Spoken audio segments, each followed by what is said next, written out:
Totoong rason kung bakit ayaw pang ilantad ng Kim Pao ang kanilang natatanging relasyon.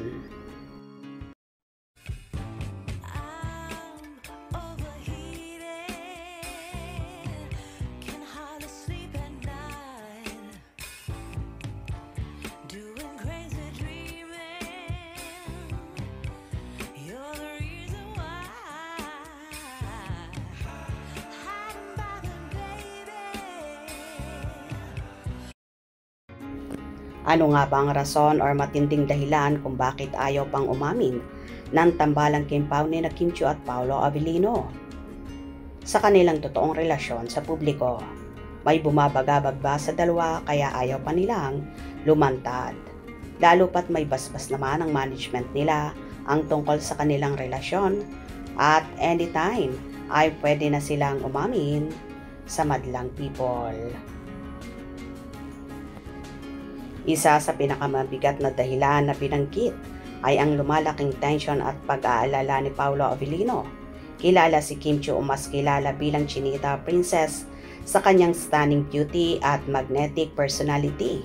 Sa gitna ng dumaraming pumoporma at nagpapakita ng interes kay Kim, natural lamang na maramdaman ni Paolo ang kaba at pag-aalala.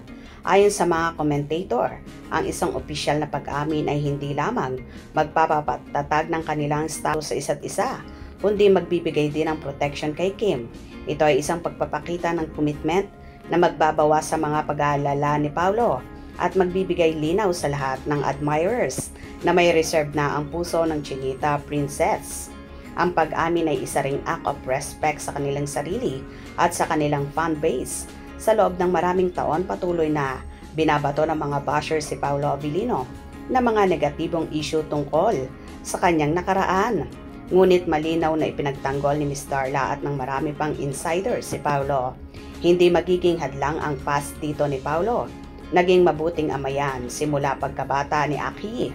Sa pamamagitan ng pag-amin, hindi lang nila ipinapakita ang kanilang pagmamahalan kundi nilalatag din nila ang kanilang boundary sa publiko. Ito ay isang deklarasyon na ang kanilang relasyon ay matatag at seryoso at hindi na open for discussion or batikos. Ang hinihingi lang ng lahat ay respeto, hayaang maging masaya ang Kim Pao.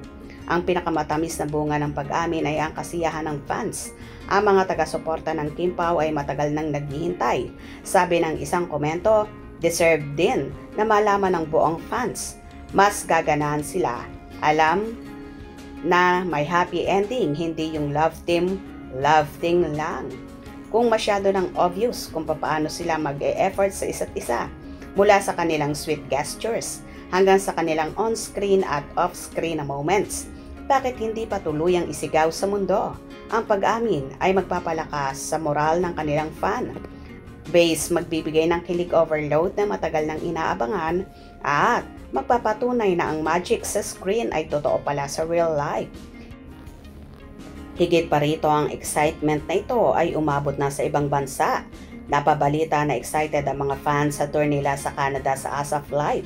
Ang event na ito ay tinitingnan bilang isang posibleng venue kung saan matitikman na natin yung kilig na matagal na nating inaabangan. Ito na ba ang perfect timing na ilalabas ang matamis na balita? Sa huli, ang pressure ay hindi lang mula sa media at bashers, kundi mula sa love at support ng kanilang fan base. Ang chemistry ni Kim Chiu at Paolo Avellino ay hindi na may kakaila. Ito ay isang force na nagpapatunay na sila ay hindi lang co-stars o love team. Sila ay tunay na partners. Ang pahayag ni Ms. Darla ay hindi lang chismis. Ito ay isang basbas na nagbubukas ng pinto sa real-life commitment.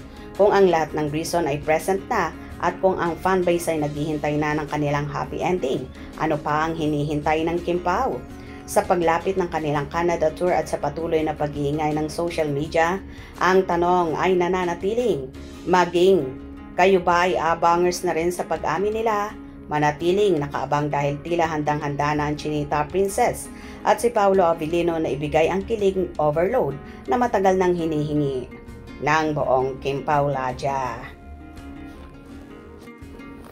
For sure, malapit na nga ang umamin ang Kim Pao, lalo pat obvious naman na ang kanilang relasyon at kahit on and off screen ay talaga namang makikita mo ang sweetness nila sa isa't isa. Kaya tumuto kayo at wag na wag bibitiw. Hope you enjoyed. Please subscribe for more info.